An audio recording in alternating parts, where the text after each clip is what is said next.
This has very beautifully found manifestation in the planetary system in which we live. The diameter of the earth, the diameter of the sun, the distance between moon and earth,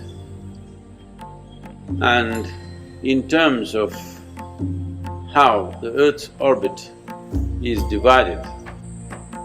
Based on this, knowing the connection between the celestial system and the human system, many things were evolved and developed.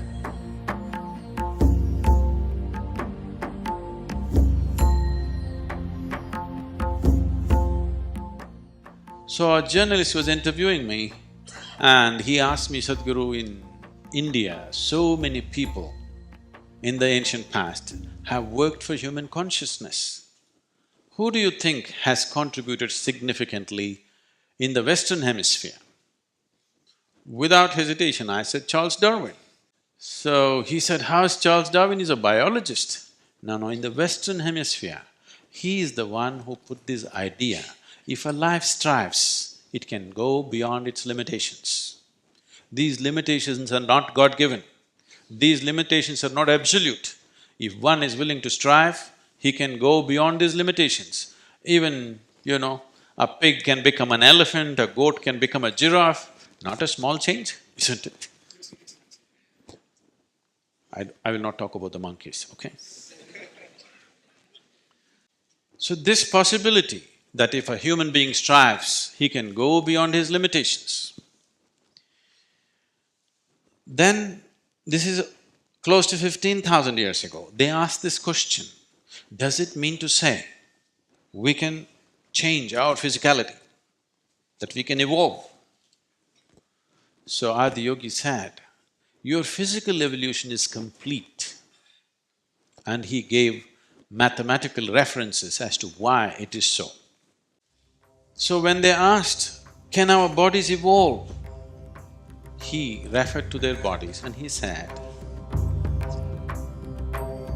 there are 114 junction points of energy in the system, which in yogic systems we are referring to as chakras. There are 114 chakras. Out of this, 2 are outside the body, 112 in the body.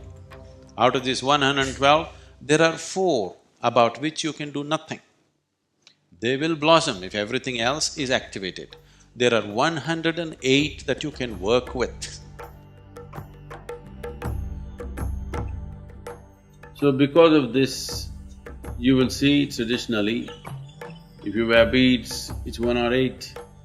If you chant a mantra, it's 108. If you go around an energy space, 108.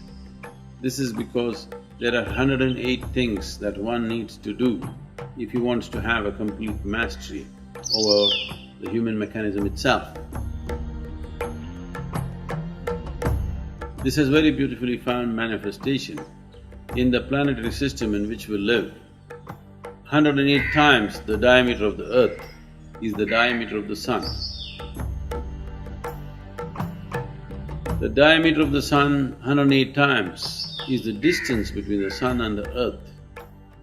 Diameter of the moon into 108 times is the distance between moon and earth.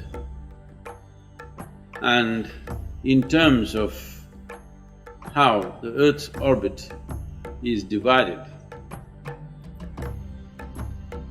even that amounts to 108. For example, the positions that the earth takes around the sun is called one nakshatra. There are 27 nakshatras. Nakshatra is not a star, it is a measuring unit here.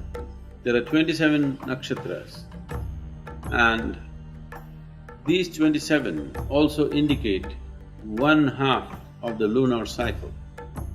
The 27 nakshatras means 13.5 lunar months, and that's how the lunar calendar functions.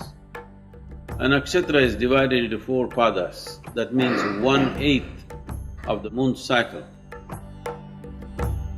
which is approximately 3.5 days.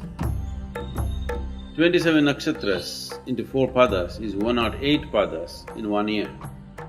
So with the completion of 1 year, there are 108 padas. So this is almost like the beads that you wear, 108. Right now, the planet Earth is arranging itself in the form of 108 beads around the sun, and accordingly you use 108 beads whenever you wear. This is almost like beads around the sun's circumference. Based on this, knowing the connection between the celestial system and the human system, many things were evolved and developed.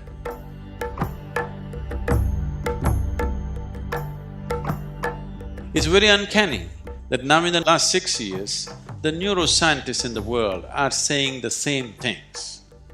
This has been a search, can we evolve human brain beyond its present limitations? So, neuroscientists today are saying that you cannot evolve the human brain any further, not because of neurological principles, but because of physical laws on the planet. The only way you can evolve this is increase the size of the neurons, that is one way, or increase the number of neurons, that's another way. If you increase the number of neurons in your brain, the clarity will go away. A lot of children are born like this. They're brilliant, but they can't figure anything because there's no clarity. As they grow up, some amount of brain killing will happen naturally, and then they become stable. If they don't, they'll always be scattered. Another way is to increase the size of the neuron. If you increase the size of the neuron, the volume of energy that an individual neuron consumes will be so high. Even now, if you are in a restful position right now, 20% of your energies are being consumed by your brain right now. It's a very high energy consuming part of your body. This much of body consumes 80%. This much of brain I'm sorry, don't be insulted by the size, okay, this much of brain is consuming 20% of the energy. If you increase the size of the neuron, it will consume 30 to 40%. That means it'll become unsustainable. So today, neuroscientists are saying physical laws on the planet will not allow further growth of human brain. We can only learn to use it better, but we cannot grow a bigger brain. This Adiyogi said 15,000 years ago. He said, your physical evolution is complete because the solar system will not allow. Unless some dramatic changes happen in the solar system, you cannot physically evolve, but there are other ways to evolve. And he taught the methods as to how a human being can evolve beyond his limitations, and it need not be a physical evolution. It does not mean you lost your tail and you have to grow horns. It means that there are other ways to evolve which need not be physical.